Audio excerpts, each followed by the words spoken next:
got a British boxing blog here with our first ever bare knuckle boxer. Bit of a privilege for you, Luke Nevin. How are you doing, mate? Alright? Yeah, spot on, thank you. So just speaking before I was saying our understanding of the bare knuckle scene is very limited. Like, can you just give us a bit of background on you and then we'll talk about the sport as well? Yeah, well, I'm 22. I'm from somewhere called Burnfield, like next to Stanley. I've had a box when I was in the army, and I come out the army and I started boxing on the unlicensed scene. This is my first bare knuckle boxing match coming up, so I'm quite new to it as well. So like, I mean, a lot of the boxers we speak to have come through amateur sort of programs or amateur clubs in the army and what have you.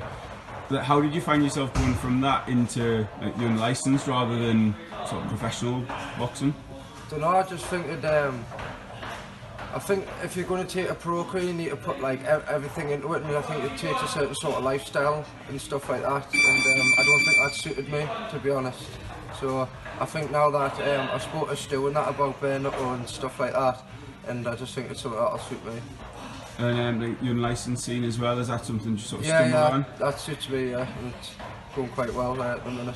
So why would you say that it suits you particularly? I mean, you mentioned the lifestyle and that. Is it to do with your style as well, skills and things? Yeah, stuff like that. I think there's a lot of good fighters as well in unlicensed, so I don't think people realise that as much, but I think there's quite a lot of talent as well, like in unlicensed boxing. Certainly. It seems to be on the rise and becoming more and more popular, and you could say the same for the bare knuckle as well. Yeah, definitely. I think it's because there's a lot of ex-pros and that now, like boxing and unlicensed, and then especially the bare knuckle's coming quite big now. A lot of ex-pros and that, and pros like fighting in bare knuckle now.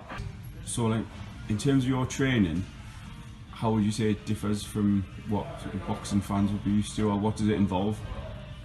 No, obviously you've got to get used to without gloves, pad weight without gloves, hit the bags without gloves and that. I don't think you can really ever prepare for a punch in the face without a glove on, because you can't exactly be sparring with people without gloves on, but it's much the same really, I would say. I mean, I'm new to it as well, so I don't really know the ins and outs, but yeah, I'm sure I'll pick it up.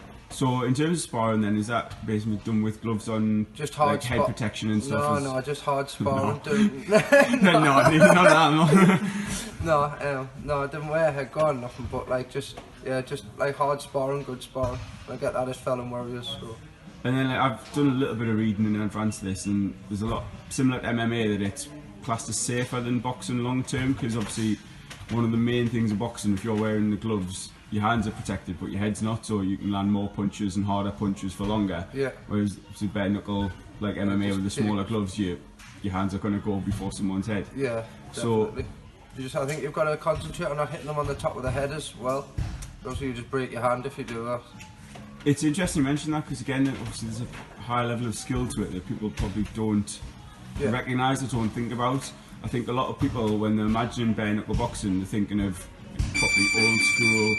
Just going for it. Yeah, like exactly what it is. Like, I mean, I watched a documentary probably a few years ago now about James McCrory. Yeah. Obviously, quite a well-known bare knuckle boxer, and he was literally fighting in some like back room in a bar and hay bales, tight little circle. To come over, didn't they? I did, and then like you see, like the two of them weren't in particularly the best physical shape. Obviously, looking at yourself, you're like looking good, Nick. And, yeah, we're knackered after a couple of rounds and stuff. But like, in terms of the fight itself, like, how many rounds is it? How long is a round? Is it 2 minutes a round? Three rounds. It's exactly the same as boxing on the unlicensed. You just get a 20 count instead of a 10 count if you're down. You're evenly matched on weight, experience, and everything. So it is fair.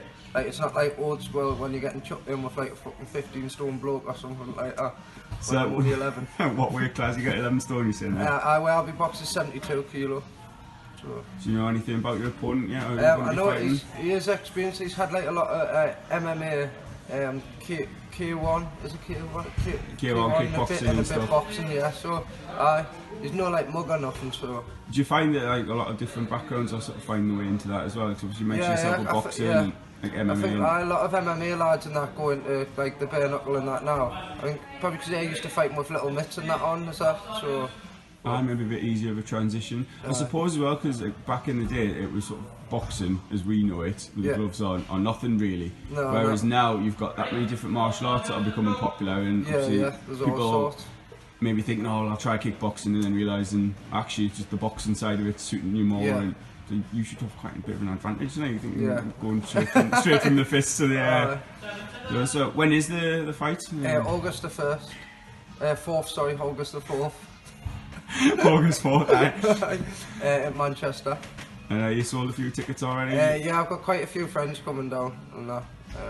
Yeah, I've got quite a few friends coming down. Is it a similar sort of deal in terms of like, having to sell the tickets and? Yeah, it works out well. Like they look after you and stuff like that. They definitely look after you, like regarding that. Especially like doctors and stuff like that. So it keeps it clean, like drug tests and stuff like that. So again, that's like interesting. It'll be interesting. So it's quite good, like to know it. cheating and like stuff like that. You know. But it is a well-run professional event. It's really well run. Yeah, definitely.